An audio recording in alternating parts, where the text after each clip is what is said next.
Hello, এই কোথায় তুমি? কোন ভাবির কাছে? তোমার মনে আছে বহুদিন আগে আমরা একটা সোনার দোকানে আসছিলাম? ওরে আমার বাবুটা, কেন মনে থাকবে না সোনা পাখি? এই দোকানে তোমার একটা হার পছন্দ হয়েছিল। ওরে আমার লক্ষ্মী, তুমি সেই সোনার দোকানে গেছো? সেই দোকানের সামনে একটা নাপিতের দোকান আছে, সেই নাপিতের দোকানে চুল কাটাতে আইছি। তুই কুত্তা, একটা কুত্তা। আরে অরুণ ভাই, বছরের শুরুতে হাত ভাঙা ফেলাইছেন, তা কিভাবে হাত ভাঙলো? আর ভাবি বললেন না, 31st নাইটে একটা মেয়ের হাত ধরে নাচছিলাম। আমিও দেখছিলাম অনেক সুন্দর নাচছেন, তা হাত ভাঙলো কি করে? শুধু আপনি একা দেখেন নাই, আমার বউও দেখে ফেলাইছিল। এই তুমি এটা কিসের ওষুধ আনছো? ওই ওষুধ খাইলে শরীরের ওজন কমে। এই ওষুধ খেয়ে আমার মুখে ঘা হয়ে গেছে, এখন আমি খাবার খাবো কেমনে? আরে বোকা, খাবার কম খাবা, তারপরেই তো ওজন কমবে। এই ওষুধ তো 14 গোষ্ঠীরে খাওয়াবো।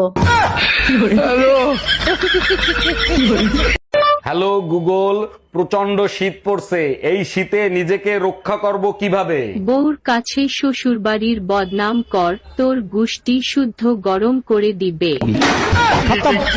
Bye bye, tata, good bye.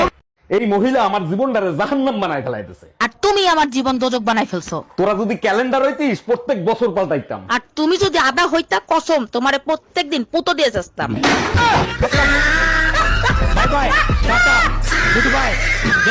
ভাবি, এই শীতে আপনি একা একা থাকেন, আপনার কষ্ট হয় না? কষ্ট তো হয়, কিন্তু সেটা আপনার ভাইরে কে বুঝাবে বলেন? যদি কিছু মনে না করেন তাইলে আমি তাইলে আমি কি ভাবি কম্বল গরম করে দিবি?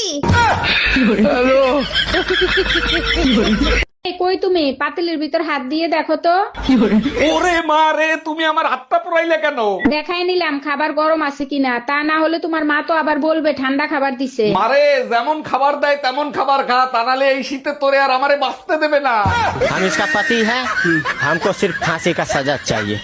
এই পাশের বাড়ির ভাবি তোমারে থাপ্পড় মারছে কেন? তোমার কারণেই তো ভাবির থাপ্পড়টা খাইতে হইলো। আমার কোন কথার কারণে ভাবি তোমারে থাপ্পড় মারছে? তুমিই তো বলছিলা পাশের বাড়ির ভাই ভাবির প্রতিদিন সুম্মা দিয়ে অফিসে যায়, তুমি দিতে পারো না? আরে গাধা, আমাকে দিতে বলছি। এই এত সকাল সকাল কোথায় যাচ্ছ তুমি? কাজে যাচ্ছি ভিটামিন ডি খাইতে। তোমার কোনো সমস্যা আছে? আজকে ছাদে গিয়ে কোনো লাভ নাই। কেন, আজকে সূর্য ওঠে নাই? সূর্য উঠছে, কিন্তু ভিটামিন ডি বাপের বাড়ি বেড়াইতে গেছে। ও আচ্ছা। সারাদিন কাজ করে বাসায় আসি কি তোমার মুখের চোপা শোনার জন্য? চা খাও, মাথা ঠান্ডা করো, এত চিল্লা চিল্লি কইরো না। সরি শোনাবো, রাগের মাথায় অনেক কিছু বলে ফেলছি। আচ্ছা ঠিক আছে, তাইলে চা খেও না, চায়ের ভিতর ইঁদুর মারা বিষ আছে। আরে ভাবি, কি হয়েছে, মন খারাপ কেন? আরে ভাই বইলেন না, আমার মাকে খুঁজে পাওয়া যাচ্ছে না। বলেন কি, তা কার সাথে পালাইছে? থাক ভাই, আপনি শুনেন না, আপনি সহ্য করতে পারবেন না। আপনি শুধু একবার নাম বলেন, ওর গুষ্টি ধুয়ে উদ্ধার করে দেবো। তোর বাপের সাথে পালাইছে। এই ডাক্তারের কাছে গেছিলা? কি বলছে ডাক্তার? গেছিলাম, ব্লাড প্রেশার হাই আর প্রচুর রেস্ট নিতে বলছে। ও আচ্ছা, তা কি কি ওষুধ দিছে? শুধু ঘুমের ওষুধ দিছে, বলছে প্রতিদিন রাতে ঘুমানোর আগে আপনার বউকে একটা করে খাওয়াবেন। আজকে ডাক্তারের গোষ্ঠী উদ্ধার করব।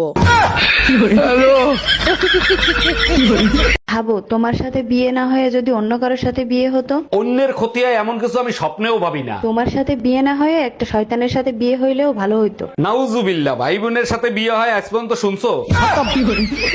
Bye bye, tata, good bye, Gaya. দ্বিতীয়বার বলো, তৃতীয়বার বলো, চতুর্থবার বলো, কিংবা পঞ্চমবার। মানুষ বারবার মানুষকে সুযোগ দেয় বদলানোর জন্য, কিন্তু মানুষ বদলায় না।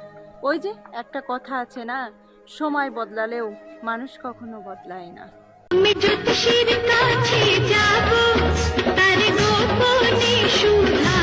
তুই জ্যোতিষীর কাছে কেন? সুমন ফকিরের কাছ দিয়ে তাবিজ আনলেও কোনো কাজ হবে না।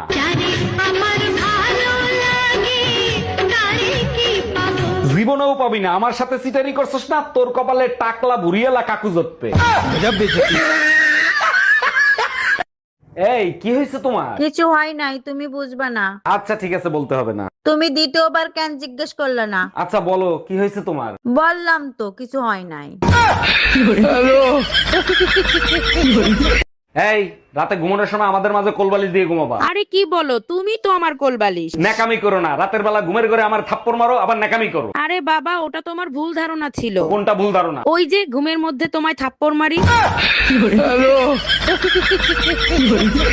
তুমি এখন আর আমাকে আগের মতো ভালোবাসো না। তুমি ভাবতেও পারবা না কতটা ঘৃণা করি। আচ্ছা, তা কতটা ঘৃণা করো শুনি? এতটাই ঘৃণা করি যে তোমার কিডনি বেচে আইফোন কিনতে পারি।